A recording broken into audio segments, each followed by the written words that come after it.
శ్రీ మహాగణాధిపతయే నమః, శ్రీమాత్రే నమః. మాచిరాజు భక్తి ప్రేక్షకులందరికీ నమస్కారం. ఫిబ్రవరి 17వ తేదీ అమావాస్యతో కూడిన పంచగ్రహ కూటమి ఖగోళంలో ఏర్పడుతోంది.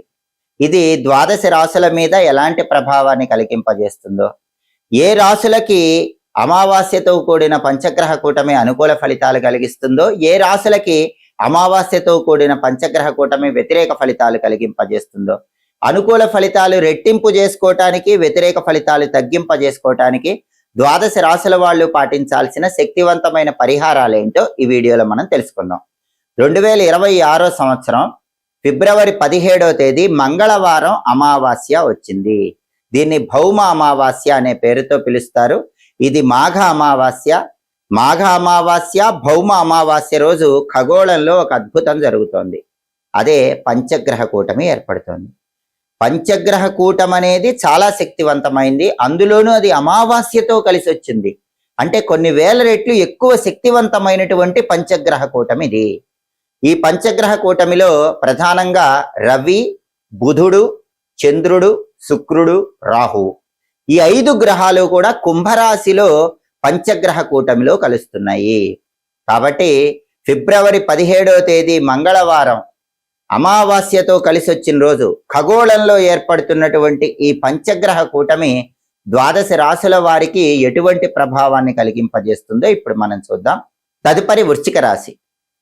వృశ్చిక రాశి వాళ్ళకి అమావాస్యతో కూడిన పంచగ్రహ కూటమి ఖగోళంలో 4వ స్థానంలో ఏర్పడుతోంది. కుంభరాశి వృశ్చిక రాశి వాళ్ళకి 4వ స్థానం కాబట్టి ఈ పంచగ్రహ కూటమి వృశ్చిక రాశి వాళ్ళకి 4వ స్థానంలో ఏర్పడుతోంది. ఈ పంచగ్రహ కూటమిలో ఉన్న 5 గ్రహాలలో 2 గ్రహాలు వృశ్చిక రాశి వాళ్ళకు బ్రహ్మాండంగా యోగిస్తున్నాయి.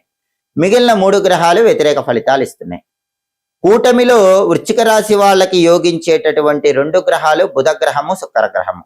ఈ 2 గ్రహాలు ఎటువంటి శుభ ఫలితాలను ఇస్తున్నాయి అంటే, కూటమిలో బుధుడు 4వ స్థానంలో ఉండటం వల్ల వృశ్చిక రాశి వాళ్ళకి మానసిక ఉల్లాసం పెరుగుతుంది, కుటుంబంలో ఆనందం పెరుగుతుంది. అలాగే ఈ కూటమిలో బుధుడు 4వ స్థానంలో యోగించి ఏం చేస్తాడంటే, సూర్యుడు కూటమిలో ఇచ్చే వ్యతిరేక ఫలితాలు పోగొడతాడు. ఇది బుధుడు యోగించడం వల్ల కలిగే అదనపు ప్రయోజనం అని చెప్పాలి. అంటే కూటమిలో సూర్యుడు యోగించకపోయినా వ్యతిరేక ఫలితాలు ఇచ్చినా ఆ వ్యతిరేక ఫలితాలు పోగొట్టే శక్తి ఈ కూటమిలో బుధుడు కలిగి ఉంటాడు. అది వృశ్చిక రాశి వాళ్ళకు అనుకూలం. అలాగే శుభ కార్యక్రమాలు దిగ్విజయంగా పూర్తి చేయగలుగుతారు. ఇంట్లో పెళ్లి పెట్టుకున్నా, ఏదైనా పేరెంటం పెట్టుకున్నా, ఉపనయనం పెట్టుకున్నా, గృహప్రవేశం పెట్టుకున్నా, అటువంటి శుభ కార్యక్రమాలన్నీ కూడా వృశ్చిక రాశి వాళ్ళు దిగ్విజయంగా పూర్తి చేస్తారు. అనుకున్న పనులన్నీ కూడా ప్రణాళిక ప్రకారం పూర్తి చేసి కార్యసిద్ధిని పొందుతారు, విజయాన్ని సాధించగలుగుతారు. సర్వకార్య సిద్ధిని పంచగ్రహ కూటమిలో 4వ స్థానంలో ఉన్న బుధుడు వృశ్చిక రాశి వాళ్ళ కలిగింపజేస్తాడు. అలాగే పంచగ్రహ కూటమిలో శుక్రుడు కూడా 4వ స్థానంలో వృశ్చిక రాశి వాళ్ళకు బ్రహ్మాండంగా యోగిస్తాడు. 4వ స్థానంలో శుక్రుడు ఎలాంటి ఫలితాలు ఇస్తాడంటే, స్త్రీల వల్ల సౌఖ్యాన్ని ఇస్తాడు. వృశ్చిక రాశి పురుషులైనా, వృశ్చిక రాశి స్త్రీలైనా, ఇతర స్త్రీల యొక్క సహాయ సహకారాల వల్ల ముఖ్యమైన పనులన్నీ పూర్తి చేయగలుగుతారు. అలాగే జీవిత భాగస్వామి సహాయ సహకారాల వల్ల కష్టసాధ్యమైన పనుల్లో విజయాలు సాధించగలుగుతారు. బంధుమిత్రుల సహాయ సహకారాలు లభిస్తాయి. దానివల్ల సమస్యల నుంచి బయటపడతారు. వాహన ప్రాప్తి యోగం ఉంది. బండి కానీ కారు కానీ కొనుక్కునే యోగం అనేది ఈ పంచగ్రహ కూటమిలో శుక్రుడి వల్ల వృశ్చిక రాశి వాళ్ళకి ఏర్పడుతుంది. అలాగే దుఃఖం తొలగిపోతుంది, దృఢ సంకల్పం పెరుగుతుంది. సంకల్ప బలంతో ప్రతి పనిలో విజయాన్ని సాధించగలుగుతారు. కాబట్టి పంచగ్రహ కూటమిలో బుధుడు, శుక్రుడు, ఈ 2 గ్రహాలు ఈ రకమైన అద్భుతమైన ఫలితాలను వృశ్చిక రాశి వాళ్ళకి కలిగింపజేస్తున్నారు. అయితే మిగిలిన 3 గ్రహాలు ఎలాంటి వ్యతిరేక ఫలితాలు ఇస్తున్నాయి అంటే, సూర్యుడు 4వ స్థానంలో ఉండటం వల్ల తలపెట్టిన పనుల్లో అప్పుడప్పుడు ఆటంకాలు వస్తూ ఉంటాయి. అలాగే ఆరోగ్యపరంగా తాత్కాలిక అనారోగ్య సమస్యలు వస్తాయి. అంటే ఎక్కువ కాల అనారోగ్య సమస్యలు కాకుండా తాత్కాలికంగా అప్పటికప్పుడు వచ్చే అనారోగ్య సమస్యలు వెంటాడుతూ ఉంటాయి. అలాగే అకారణ అనుమానం కూడా ఒక్కొక్కసారి కలుగుతూ ఉంటుంది. దాన్ని పక్కన పెట్టాలి, మనోధైర్యాన్ని పెంచుకునే ప్రయత్నం చేయాలి. అలాగే దాంతో పాటుగా కుటుంబంలో అన్నదమ్ములు, బంధువులతో సరిపడక కలహాలు పెరిగే అవకాశం ఉంది. అలా జరగకుండా అన్నదమ్ములతో, బంధువులతో మంచిగా ఉండండి. అప్పుడు కూటమిలో సూర్యుడు ఇచ్చే వ్యతిరేక ఫలితాల నుంచి బయటపడచ్చు. జీవిత భాగస్వామి పిల్లలతో కూడా వాద ప్రతివాదాలు ఎక్కువ చేస్తూ ఉంటారు. అలా చెయ్యకండి, వాదన పెట్టుకోకండి. జీవిత భాగస్వామితో మంచిగా ఉండండి, పిల్లలతో మంచిగా ఉండండి. అప్పుడు కూటమిలో సూర్యుడు ఇచ్చే వ్యతిరేక ఫలితాలు తొలగిపోతాయి. అలాగే కూటమిలో చంద్రుడు 4వ స్థానంలో ఎలాంటి వ్యతిరేక ఫలితాలు ఇస్తాడంటే, పనిలో బద్ధకాన్ని కలిగింపజేస్తాడు. ఆ బద్ధకం పక్కన పెడితే చంద్రుడిచ్చే వ్యతిరేక ఫలితాల నుంచి బయటపడచ్చు. అలాగే ఒక్కొక్కసారి జ్ఞాపక శక్తి తగ్గి మతిమరుపు పెరుగుతూ ఉంటుంది. అలాగే మనసు కూడా ఆందోళనగా ఉంటుంది. ఆందోళన తగ్గించుకోండి, చంద్రుడిచ్చే వ్యతిరేక ఫలితాల నుంచి బయటపడండి. అలాగే రాహు కూడా 4వ స్థానంలో ఉండటం వల్ల ప్రాపర్టీస్ ఆస్పెక్ట్లో, హయ్యర్ ఎడ్యుకేషన్ ఆస్పెక్ట్లో, మదర్ హెల్త్ ఆస్పెక్ట్లో కూటమిలో రాహు వృశ్చిక రాశి వాళ్ళకి వ్యతిరేక ఫలితాలు ఇస్తాడు. ఆ వ్యతిరేక ఫలితాలు పోవాలంటే ప్రాపర్టీస్ కొనాలన్నా అమ్మాలన్నా ప్రాపర్టీస్ ఆస్పెక్ట్లో ఏ ట్రాన్సాక్షన్ అయినా జాగ్రత్తగా వ్యవహరించండి. హయ్యర్ ఎడ్యుకేషన్ కోసం చేసే ప్రయత్నాల్లో కూడా ఫోకస్ పెంచుకోండి. తల్లిగారి ఆరోగ్యం పట్ల ప్రత్యేకమైన జాగ్రత్తలు తీసుకోండి. అప్పుడు పంచగ్రహ కూటమిలో రాహు ఇచ్చే వ్యతిరేక ఫలితాల నుంచి వృశ్చిక రాశి వాళ్ళు బయటపడచ్చు. కాబట్టి ప్రధానంగా పంచగ్రహ కూటమి వృశ్చిక రాశి వాళ్ళకి 4వ స్థానంలో ఏర్పడుతోంది. ఈ కూటమిలో బుధుడు శుక్రుడు బ్రహ్మాండంగా యోగిస్తున్నారు. మిగిలిన 3 గ్రహాలు రవి చంద్రుడు రాహువు కూడా యోగించాలంటే, అవి ఇచ్చే వ్యతిరేక ఫలితాలు పోవాలంటే గోధుమలు బియ్యం మినుములు వీటిని నానబెట్టి గోమాతకు తినిపించడం, అలాగే 1.25 kg చప్పున ఎవరైనా బ్రాహ్మణుడికి దానం ఇవ్వటం ద్వారా మిగిలిన 3 గ్రహాలు పంచగ్రహ కూటమిలో ఇచ్చే వ్యతిరేక ఫలితాల నుంచి బయటపడి అనుకూల ఫలితాలను పొందవచ్చు. ఖగోళంలో వందల సంవత్సరాలకు జరిగేటటువంటి పరమాద్భుతమైనటువంటి విషయం అమావాస్యతో కూడిన పంచగ్రహ కూటమి. కాబట్టి ఫిబ్రవరి 17వ తేదీ మంగళవారం అమావాస్య కలిసి వచ్చింది. ఇది మాఘ అమావాస్య, మౌని అమావాస్య, భౌమ అమావాస్య. ఆ రోజు ఖగోళంలో పంచగ్రహ కూటమి ఏర్పడటం వల్ల ఈ పంచగ్రహ కూటమి కొన్ని రాశులకు అనుకూల ఫలితాలు ఇస్తుంది, కొన్ని రాశులకు వ్యతిరేక ఫలితాలను కలిగింపజేస్తుంది. అనుకూల ఫలితాలు వచ్చే రాశుల వాళ్ళు అనుకూల ఫలితాలు రెట్టింపు కావాలన్నా, వ్యతిరేక ఫలితాలు వచ్చే రాశుల వాళ్ళు వ్యతిరేక ఫలితాలు తగ్గింపజేసుకోవాలన్నా ఉగ్రదేవతలను ప్రధానంగా పూజించాలి. దానికి కారణం ఏంటంటే ఎక్కువ గ్రహాలను ఒకేసారి ప్రసన్నం చేసుకోవాలంటే ఉగ్రదేవతల ఆరాధన విశేషంగా సహకరిస్తుంది. కాబట్టి ఉగ్రదేవతా స్వరూపమైనటువంటి దుర్గాదేవి, చండీ అమ్మవారు, మహిషాసుర మర్దిని, కాలభైరవుడు, లక్ష్మీ నరసింహస్వామి, పంచముఖ ఆంజనేయ స్వామి, వీరభద్రుడు, కాళికా అమ్మవారు, ఇలాంటి ఉగ్రదేవతల్ని ఎంత ఆరాధన చేస్తే అంతగా పంచగ్రహ కూటమి మీ రాశికి అద్భుతమైన శుభ ఫలితాలను కలిగింపజేస్తుంది. కాబట్టి తప్పనిసరిగా 12 రాశుల వాళ్ళు పాటించాల్సిన శక్తివంతమైన పంచగ్రహ కూటమి పరిహారం ఏంటంటే నిమ్మకాయల దీపం పరిహారం. ఎందుకంటే భౌమ అమావాస్య, మంగళవారంతో కూడిన అమావాస్య రోజు పంచగ్రహ కూటమి ఖగోళంలో ఏర్పడుతోంది. అందుకే ఖచ్చితంగా రాహుకాల నిమ్మ దీపాలు వెలిగించండి.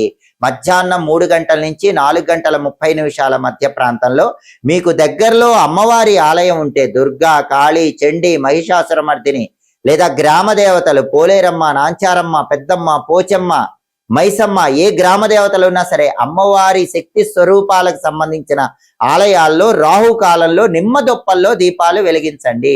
2 నిమ్మకాయలు కోసి రసం పూర్తిగా పిండి దొప్పలు వెనక్కి తీస్తే 4 దొప్పలు వస్తాయి. ఆ 4 దొప్పల్లో నువ్వుల నూనె పోసి ఒక్కొక్క దొప్పలో కుంభవత్తి, పువ్వొత్తి వేసి దీపాలు వెలిగించండి. ఈ భౌమ అమావాస్య రోజు రాహుకాలంలో నిమ్మ దొప్పల్లో దీపాలు వెలిగిస్తే పంచగ్రహ కూటమి మీ రాశికి తప్పకుండా అనుకూల ఫలితాలు ఇస్తుంది, వ్యతిరేక ఫలితాలు తొలగింపజేస్తుంది. అలాగే సుబ్రహ్మణ్య స్వామి ఆలయం దగ్గరలో ఉన్న సుబ్రహ్మణ్య స్వామి ఆలయంలోనైనా సరే ఈ నిమ్మ దొప్పల్లో దీపాలు వెలిగించండి. అలాగే అమ్మవారికి కుంకుమార్చన చేయించుకోండి, అద్భుత ఫలితాలు కలుగుతాయి. దుర్గాదేవికి కుంకుమార్చన చేయించుకొని రాహుకాలంలో కానీ ఏ సమయంలోనైనా సరే ఆ కుంకుమ బొట్టు ధారణ చేయటం ద్వారా కూడా పంచగ్రహ కూటమి సంపూర్ణంగా అనుకూల ఫలితాలు ఇస్తుంది. అలాగే కాలభైరవుడికి అభిషేకం చేయించుకున్న, వీరభద్రుడికి శివాలయంలో అర్చన చేయించుకున్నా కూడా పంచగ్రహ కూటమి పూర్తిగా యోగించి వ్యతిరేక ఫలితాలు తొలగింపజేస్తుంది. అలాగే పంచముఖ ఆంజనేయ స్వామి ఆలయ దర్శనం చేయండి, పరమాద్భుతమైన ఫలితాలు వస్తాయి. ఎందుకంటే భౌమ అమావాస్య, మంగళవారంతో కూడిన అమావాస్య, మంగళవారం ఆంజనేయ స్వామికి ప్రియము. కాబట్టి పంచగ్రహ కూటమి పూర్తిగా యోగించాలన్నా, వ్యతిరేక ఫలితాలు పోవాలన్నా మీ రాశి ఏ రాశి అయినా సరే పంచముఖ ఆంజనేయ స్వామి ఆలయ దర్శనం చేసుకోండి.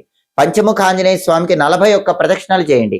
అద్భుతంగా పంచగ్రహ కూటమి మీకు అనుకూల ఫలితాలు ఇస్తుంది. పంచముఖ ఆంజనేయ స్వామి దగ్గరలో లేకపోతే ఏ ఆంజనేయ స్వామినైనా దర్శనం చేసుకుని ప్రదక్షిణలు చేయండి. ఆంజనేయ స్వామికి తమలపాకులతో అర్చన చేయించుకోండి, సింధూర సేవనం చేయండి. వీలైతే తమలపాకుల మీద శ్రీరామ అని రాసి ఆంజనేయ స్వామి విగ్రహం మెళ్ళో వేయండి. దానివల్ల అద్భుత ఫలితాలు కలుగుతాయి. అలాగే వడమాలను ఆంజనేయ స్వామికి సమర్పించినా కూడా పంచగ్రహ కూటమి ఇచ్చే వ్యతిరేక ఫలితాలన్నీ తొలగింపజేసుకోవచ్చు. అలాగే లక్ష్మీ నరసింహస్వామిని దర్శనం చేసుకోండి. భౌమ అమావాస్య మంగళవారం అధిపతి కుజుడికి అధిష్టాన దైవం లక్ష్మీ నరసింహస్వామి. బ్రహ్మవైవర్త పురాణం ప్రకారం మంగళవారం లక్ష్మీ నరసింహస్వామిని పూజిస్తే అద్భుత ఫలితాలు కలుగుతాయి. అలాంటి మంగళవారం అమావాస్య రోజు పంచగ్రహ కూటమి ఏర్పడుతోంది. లక్ష్మీ నరసింహస్వామి ఆలయానికి వెళ్ళి అర్చన గాని అభిషేకం గాని ఈ పంచగ్రహ కూటమి జరిగిన రోజు చేయించుకోండి. దానివల్ల అద్భుతంగా పంచగ్రహ కూటమి వల్ల వ్యతిరేక ఫలితాలు తొలగిపోయి అనుకూల ఫలితాలు వస్తాయి. లక్ష్మీ నరసింహస్వామి ఆలయంలో ధ్వజస్తంభం దగ్గర దీపాన్ని వెలిగించండి. 365 ఒత్తుల దీపాన్ని నువ్వుల నూనెతో నరసింహస్వామి ఆలయంలో ధ్వజస్తంభం దగ్గర వెలిగించుకోండి. అలాగే నరసింహస్వామి ఆలయంలో వీలైనన్ని ప్రదక్షిణలు చేయండి. కనీసం 9 ప్రదక్షిణలు చేయండి. అద్భుతమైన ప్రయోజనాలు ఉంటాయి. కాళికా అమ్మవారి ఆలయ దర్శనం చేసి కాళికా అమ్మవారికి నిమ్మకాయల దండ సమర్పించండి. పంచగ్రహ కూటమి ఇచ్చే వ్యతిరేక ఫలితాలు తొలగిపోయి అనుకూల ఫలితాలు వస్తాయి. లేదా కాళికా అమ్మవారి ఆలయ ప్రాంగణంలో నిమ్మదీపాలు వెలిగించండి. విశేషమైన శుభ ఫలితాలు చేకూరుతాయి. కలియుగ ప్రత్యక్ష దైవం వెంకటేశ్వర స్వామి కాబట్టి అమావాస్యతో కూడిన ఈ పంచగ్రహ కూటమి ఇచ్చే వ్యతిరేక ఫలితాలు పోవాలని, ప్రకృతిలో అంతా అనుకూలంగా ఉండాలని, మీ రాశికి బాగుండాలని, మీ రాశికి వ్యతిరేక ఫలితాలు పోవాలని వెంకటేశ్వర వజ్రకవచ స్తోత్రాన్ని చదవటం కానీ వినటం కానీ చేయండి. వెంకటేశ్వర వజ్రకవచ స్తోత్రం కూడా విశేషంగా మీకు శుభ ఫలితాలను కలిగింపజేస్తుంది. దాంతో పాటుగా లక్ష్మీ నృసింహ కరావలంబ స్తోత్రం గాని, హనుమద్ ద్వాదశనామ స్తోత్రం గాని, కాలభైరవ అష్టకం గాని, దుర్గా కవచం గాని వీటిలో ఏదైనా చదివినా విన్నా కూడా విశేషంగా పంచగ్రహ కూటమిచ్చే వ్యతిరేక ఫలితాలు తొలగిపోతే అనుకూల ఫలితాలు రెట్టింపు చేసుకోవచ్చు. కాబట్టి చాలా అరుదైనటువంటి అమావాస్యతో కూడిన పంచగ్రహ కూటమి మౌని అమావాస్య, భౌమ అమావాస్య రోజు ఖగోళంలో కుంభరాశిలో ఏర్పడుతోంది. కాబట్టి 12 రాశుల వాళ్ళు ఈ ప్రత్యేకమైన శక్తివంతమైన పరిహారాలు చేసుకొని పంచగ్రహ కూటమి పూర్తిగా మీ రాశికి యోగించేలాగా చేసుకోండి. ఎప్పటికప్పుడు ఖగోళంలో గ్రహాల సంచారంలో మార్పు, దానివల్ల కలిగే ఫలితాలు, పాటించాల్సిన పరిహారాలు తెలుసుకోవాలంటే మాచిరాజు భక్తి ఛానల్ తప్పకుండా చూడండి. మా వీడియోస్ మీకు నచ్చినట్లయితే మా ఛానల్ లైక్ చేయండి, కామెంట్ చేయండి.